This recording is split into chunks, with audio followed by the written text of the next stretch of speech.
بات کرے تو اچھی یا پھر خاموش رہے۔ رسول پاک صلی اللہ علیہ وسلم نے فرمایا اللہ تعالیٰ اس بندے پر رحم کرے جس نے بات کی تو داد وصول کی اور خاموش رہا تو سالم رہا۔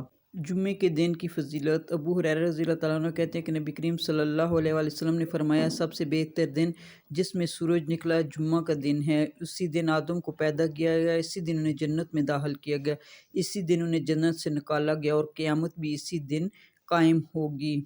آپ صلی اللہ علیہ وسلم نے ارشاد فرمایا میری امت کو قیامت کے دن اس طرح بلایا جائے گا کہ ان کی پیشانیاں اور ان کے پاؤں وضو کے آثار کی وجہ سے چمک رہے ہوں گے۔ حضرت محمد صلی اللہ علیہ وسلم فرماتے ہیں مہمان اپنا رزق لے کر آتا ہے اور صاحب خانہ کے گناہ لے کر جاتا ہے، گناہ معاف ہو جاتے ہیں۔ نبی پاک صلی اللہ علیہ وسلم نے فرمایا جس وقت مسلمان نماز پڑھتا ہے تو اس کے گناہ اس کے سر پر رکھے جاتے ہیں، جب یہ سجدے میں جاتا ہے سارے گناہ گر جاتے ہیں۔ نمازی جب نماز سے فارغ ہوتا ہے تو گناہوں سے پاک صاف ہو چکا ہوتا ہے۔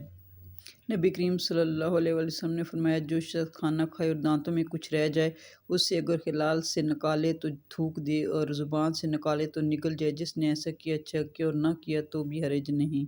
حضور نبی کریم صلی اللہ علیہ وسلم نے ایک آدمی کو یہ الفاظ کہتے ہوئے سنا یا ذا الجلال والاکرام، تو آپ صلی اللہ علیہ وسلم نے فرمایا تمہاری دعا قبول ہوگی ہے، تم مانگو۔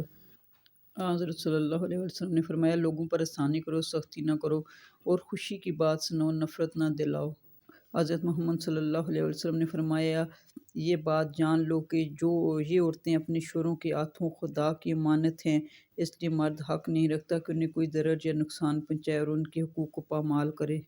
رسول اللہ صلی اللہ علیہ وسلم نے فرمایا تم جب سونے لگو تو چراغ بجھا دو، دروازے بند کر دو، مشکوں کے منہ باندھ دو اور کھانے پینے کے برتنوں کو ڈھانپ دو یا اوندا کر دو۔ آقا کریم صلی اللہ علیہ وسلم نے ارشاد فرمایا دنیا کا زہد یہ نہیں کہ آدمی حلال چیز کو اپنے اوپر حرام کر لے اور نہ یہ ہے کہ اپنا مال تباہ کر دے، زہد اور درویشی یہ ہے کہ آدمی اپنے ہاتھوں میں موجود مال پر بھروسہ کرنے کے بجائے اللہ کے دست قدرت پر بھروسہ کرے اور دنیا میں کوئی مصیبت آئے تو اس پر یہ سوچ کر خوش ہو کہ دنیا کی مصیبت آخرت میں آنے والی بڑی مصیبت سے بہتر ہے۔ اچھا اخلاق اپنائیں۔ نبی کریم صلی اللہ علیہ وسلم نے فرمایا قیامت کے دن مومن کے میزان میں اخلاق حسنہ سے بھاری کوئی چیز نہیں ہوگی اور اللہ تعالیٰ بے حیا بد زبان سے نفرت کرتا ہے۔ اللہ تعالیٰ نے ارشاد فرمایا میرے بندو تم رات دن گناہ کرتے ہو اور میں تمام گناہوں کو معاف کرتا ہوں، لہٰذا مجھ سے بخشش طلب کرو میں تمہیں بخش دوں گا۔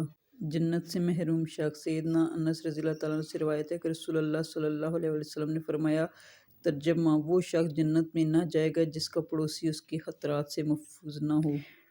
رسول اللہ صلی اللہ علیہ وسلم نے فرمایا ہم جس شخص کو کسی کام پر مقرر کریں اس سے تنخواہ بھی دیں اور پھر اس کے علاوہ جو مال وہ حاصل کرے گا وہ خیانت ہے۔ دنیا میں بہترین کا انتخاب۔ بے شک دنیا اور دنیا میں موجود سارا ساز و سامان باعث لعنت ہے سوائے اللہ تعالیٰ کے ذکر اور ہر اس چیز کے جسے اللہ تعالیٰ پسند فرماتا ہے یا اہل علم اور طالبان علم کے۔ آپ صلی اللہ علیہ وسلم نے فرمایا سو جانے میں کوتاہی نہیں ہے بلکہ کوتاہی یہ ہے کہ تم جاگتے ہوئے کسی نماز میں اس قدر دیر کر دو کہ دوسری نماز کا وقت آ جائے۔